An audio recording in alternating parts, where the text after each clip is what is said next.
예전에 부대에 있을 때였습니다. 한참 왕고 때 심심해서 미쳐버릴 때였죠. 신병들 100일 휴가 갔다가 속속히 복귀할 때 애들 보고 재미 좀 보고 왔냐 크크 한 명씩 물어봤는데 한 명 표정이 안색이 창백한 겁니다. 제가 장난삼아 야 이 새끼 왜 이렇게 무드 잡아 크크 하면서 놀렸는데 그때 그놈 눈빛이 잊혀지지 않더군요. 저녁 점호 끝나고 이야기를 듣는데 미치는 줄 알았습니다. 아는 사람들이랑 술 먹고 헤어지고 정신 못 차려서 여관 주위를 내돌고 있었는데 어떤 아주머니가 오더랍니다. 매춘업이었죠. 그놈이 술김에 돈을 지불하고 더 얹혀주면서 말 잘 듣는 아가씨로 라고 말했답니다. 아주머니는 씩 웃으면서 알았다고 했다고 합니다. 이놈은 전형적인 여관발이라는 걸 깨닫고 자기 딴엔 마인드 좋은 아가씨로 선택하려고 한 거겠죠. 그리고 여관에 들어가 있었는데 그 아주머니가 들어오더랍니다. 뭔가 해서 봤더니 아주머니가 등 뒤에 뭔가 업고 있었답니다.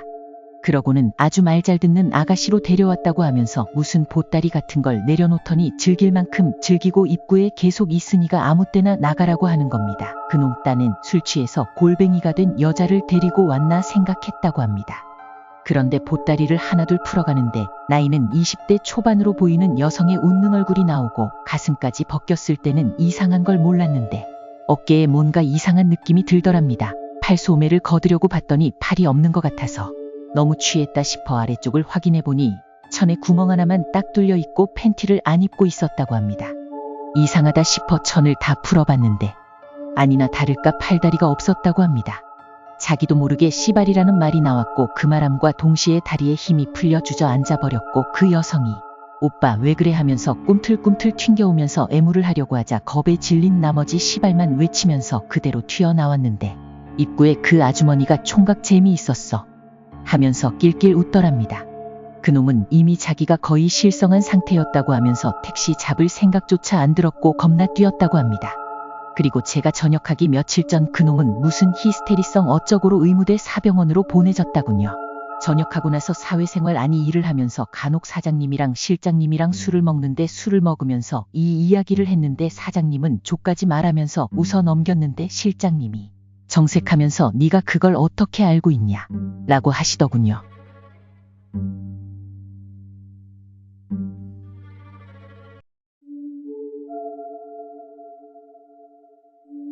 내가 옛날 한때 잘나가던 동네의 아파트에서 살았을 때 이야기야.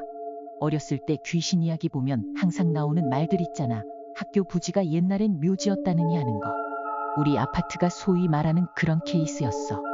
묘지였던 곳을 밀어버리고 아파트를 지었거든. 그때 내가 몸이 많이 안 좋아서 헛것을 자주 보고 그랬는데 지금 와서 생각해보면 그게 귀신일 때가 더 많았던 것 같아서 적어볼게. 여자는 앉아서 머리를 감는 게 많을 텐데 남자는 대부분 샤워할 때 서서 머리를 감잖아. 그때 하루에 한 번씩 머리를 감는데 내 머리카락이 아닌 게 내 어깨와 목 주변에 자꾸 엉켜 있는 거야. 그 당시 난 학교 두발 규정 때문에 스포츠였는데 그것도 아주 긴 생머리의 머리카락이었어. 좋게 25cm는 되어 보이는 그런 머리카락이 자꾸 엉켜 있길래 소름이 확 돋는 거야. 그리고 그런 느낌 알아. 분명 머리카락인데 강아지를 만진다든지 할 때의 그 생명체의 느낌 말이야. 어깨에서 그걸 떼어내는데 머리카락을 손가락 끝으로 집어 올릴 때 그런 느낌이 들었어. 그때부터 난 문을 열어놓고 부모님한테 보고 있어달라고 하고 머리를 감았는데 그렇게 부모님이 보고 계시면 머리카락이 엉켜 있지 않았어. 어느 날 부모님이 출장을 가시고 혼자 집에 남아서 있는데 머리를 감아야 하는 상황이 온 거야. 그래서 무서운 거 겨우 참고 눈 따가워 죽겠으면서도 눈을 뜨고 머리에 샴푸질을 했어. 그리고 물을 뿌리고 씻어내는데 눈에 샴푸가 들어가서 어쩔 수 없이 눈을 감았다. 근데 그때 엄청 무서웠는지 한쪽 손을 위로 뻗어서 귀신 모속에 팔을 휘둘렀어. 그런데 그때 말이야, 팔을 휘감는 이질적인 감각이 느껴지면서 닭살이 확 돋는 거야. 바닷물에 푹 젖은 미역이 팔에 감기는 그런 느낌이었어. 으아 하면서 미친 듯이 소리치면서 팔 휘저으면서 뛰쳐나왔거든. 그러니까 그 감각도 사라지더라. 그때만큼 무서웠던 적이 없어서 수건으로 대충 물 닦고 경비실에서 경비 아저씨랑 있으려고 엘리베이터를 탔는데 진짜 위에서 뭐가 휙 나올 것 같은 그 긴장감이 장난이 아니더라. 식은땀으로 푹 젖어서는 울면서 부모님 돌아올 때까지 기다렸었어. 너희들도 절대 눈을 감고 있을 때 이상한 느낌이 들면 머리 위로 손을 뻗지 마.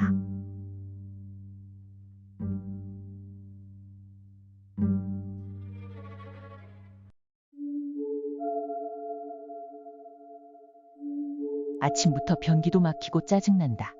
오늘 누가 화장실 쓴 거야? 나의 물음에 남편이 대답한다. 아까부터 예지가 화장실에 있었어.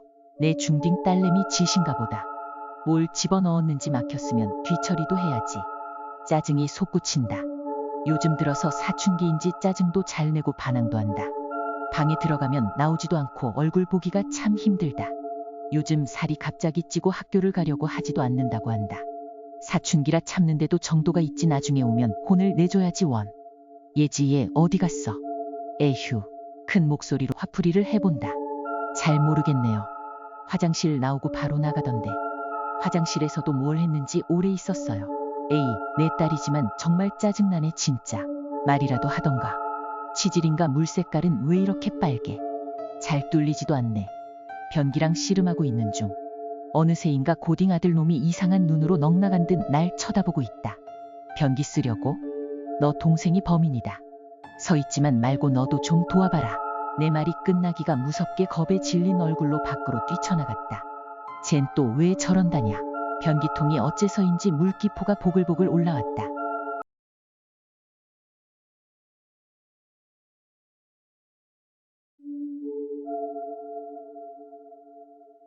한정장을 입은 신사가 빨간색 가방을 들고 남자의 집을 방문했다. 상자에는 네모난 버튼이 하나 붙어 있을 뿐이었다. 정장을 입은 신사가 말했다. 버튼을 누르면 아주 먼 곳에 있는 당신의 생사를 모르는 사람이 죽습니다. 그렇지만 1억 원을 드립니다. 세금 제외. 그렇게 말하며 신사는 돈이 담긴 다른 가방을 보여주었다. 남자는 고민했다. 신사는 내일 다시 올 테니 그때까지 결론을 내려달라고 말하며 떠났다. 다음 날 신사가 다시 나타났다. 고민을 거듭하던 남자는 결국 버튼을 눌렀다. 그리고 다음 날 신사가 나타나 남자에게 돈이 담긴 가방을 건네주고 가방을 회수했다. 정말로 사람이 죽었나요? 남자가 신사에게 물었다. 네, 그렇습니다. 아주 먼 곳에 있는 당신의 생사를 모르는 사람이 죽었답니다. 남자는 양심의 가책을 느꼈지만 눈앞에 든 현금을 보며 애써 현실을 외면하려고 했다. 그러다 문득 남자가 어디로 갈지 궁금해졌다. 이제 어디로 가시나요? 신사는 미소를 지으며 말했다. 아주 먼 곳에 있는 당신의 생사를 모르는 누군가에게로 갑니다.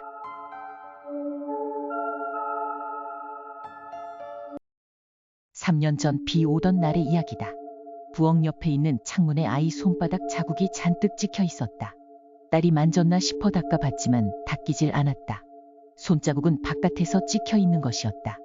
문득 이곳이 4층이라는 사실을 깨달았다. 창밖에는 당연히 허공뿐이다. 아이가 올라와 손자국을 찍을 수 있는 곳 따위는 없다. 손자국을 발견하고 나서부터 딸은 나에게는 보이지 않는 언니와 논다고 말하기 시작했다. 처음에는 아이가 혼자 가상의 친구를 만든 거라 생각했다. 하지만 우연히 아이가 말하는 걸 들어보니 마치 누군가와 대화하는 것 같아서 무서워졌다. 결국 원래 이사 검토 중이던 걸 앞당겨서 집을 옮겼다. 시어머니와 우리 어머니는 소꿉친구였기에 두 분이 입다퉈 액막이라도 하라고 성화였다. 액막이를 해준 신주분 이야기로는 어린 아이들은 무심코 그런 것을 끌어들이는 경우가 있다고 한다. 딸이 놓아주지를 않으니까 영혼이 나에게 보이기 위해 손바닥을 남긴 것 같다고. 아직도 내게는 그 집이 무서운 기억으로 남아있다.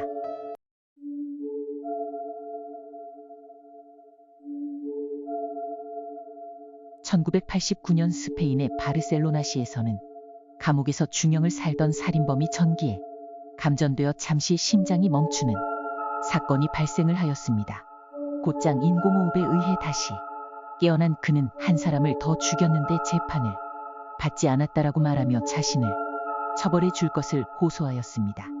범행을 모두 자백하고 더 많은 형을 받은 뒤 표정 없이 감옥 안에 앉아있던 죄수를 보던 간수는 그에게 왜 새로운 자백을 하게 되었느냐는 질문을 하였고, 간수를 쳐다본 죄수는 자신의 혼이 잠시 몸에서 빠져나왔을 때 지옥에 다녀왔다는 말을 하였습니다. 정체를 알 수 없는 검은 영혼들에 의해 붙들린 뒤 지옥으로 내려갔다는 그는 커다란 얼굴을 가지고 무서운 눈매를 가진 심판관 앞에 불리워졌다고 하며 그가 왜 또 한 명의 살인은 자백을 안 했지? 라는 말을 하는 것을 듣게 된 죄수는 소름이 끼쳐 머리를 숙여 사죄하다 병동에서 깨어났다는 말을 하였습니다. 당시 죄수의 정신 상태를 감정한 정 신과 의사는 그가 잠재의식 속에 있던 죄책감 때문에 자연스레 환상을 만든 것이라고 결론을 내었으나 이 말을 듣게 된 죄수는 그게 아니라며 실제로 지옥은 있다는 주장을 하며 자신의 죄를 크게 뉘우치기 시작하였습니다.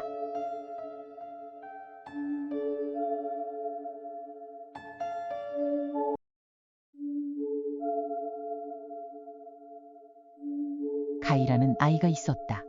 부모님은 이미 죽었고 할머니와 같이 살고 있었다. 그런데 가이가 학교가 끝나서 집에 오는 길에 한 검은 색을 띤 고양이를 만났다. 그런데 그 고양이 눈이 붉은색이어서 좀 섬뜩했지만 동물을 기르지 않는 가이는 잘 됐다고 생각하고 고양이를 집으로 데리고 갔다. 그런데 할머니가 특히 고양이를 싫어해서 보면 막 미친다. 그래서 가이는 할머니가 모르게 키웠다.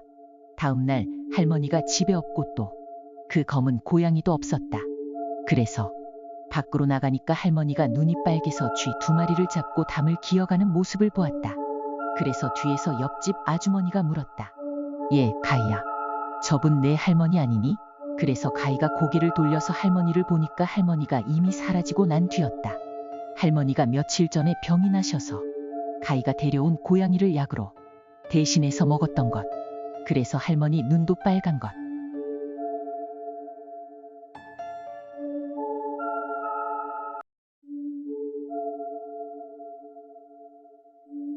이제는 마음의 상처가 치유되어서 써봅니다. 6년 전 사귀던 남자친구와 여행을 갔습니다. 애년에 있는 산속, 주변에 아무것도 없는데 편의점이 하나 있었습니다. 아마 여행자들을 위한 편의점이라고 생각했습니다. 남자친구가 쭉 계속 차를 운전해와서 조금 피곤하겠다 싶어서 저는 잠시 쉬자고 제안했습니다. 남자친구는 쉬는 김에 주스라도 사올게 하면서 편의점에 들어갔습니다. 하지만 30분이 지나도 돌아오지 않았고 이상하게 생각해서 편의점에 들어가자 점원이 레지에서 만화를 읽고 있을 뿐 아무도 없었습니다. 점원에게 여기 30분 전쯤에 남자 손님 하나 오지 않았나요? 하고 물었습니다. 그랬더니 점원은 네. 커피를 2개 사서 바로 나가셨어요 하고 대답했습니다. 저는 그 순간 온몸이 털이 거꾸로 설 정도의 한기를 느끼며 그 편의점에서 달려나와 차에 뛰어 올라탔습니다. 뒤를 돌아보지 않고 필사적으로 운전해서 TC의 파출소에 달려갔습니다. 아마 남친은 분명 무슨 일이 휘말린 게 분명하다고 직감적으로 느꼈습니다. 왜냐하면 나도 그렇고 남친도 그렇고 둘 다 커피를 싫어하는 데다 특히 그이는 커피만 마셨다 하면 복통에 설사를 하는 통에 절대로 커피를 살 리가 없기 때문입니다. 그 점원의 얼굴은 아직도 기억하고 있습니다. 남친은 그 후 행방불명되었습니다. 도대체 그는 어떻게 되었을까요?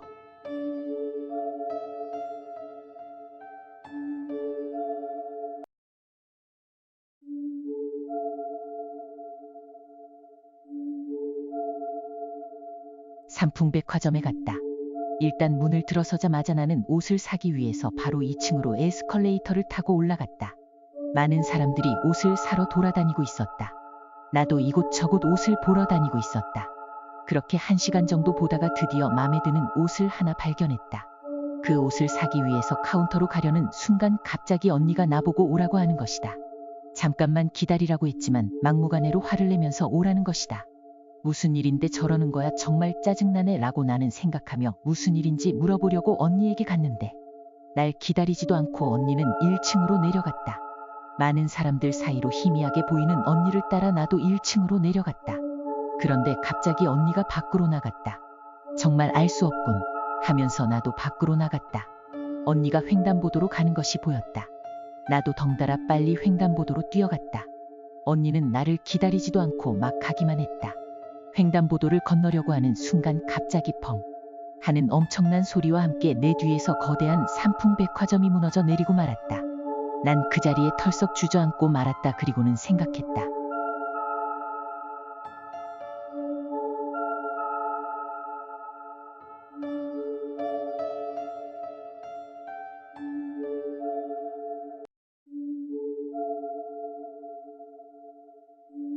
금요일 밤 다들 퇴근했지만 나 혼자 남아 있었다. 이번 주까지 꼭 끝내야 하는 일이 있었기 때문이다. 집중해서 일하고 있는데 갑자기 전화가 울렸다. 램프를 보니 외부 전화 같다. 시계를 보니 새벽 1시. 이런 시간에 누굴까?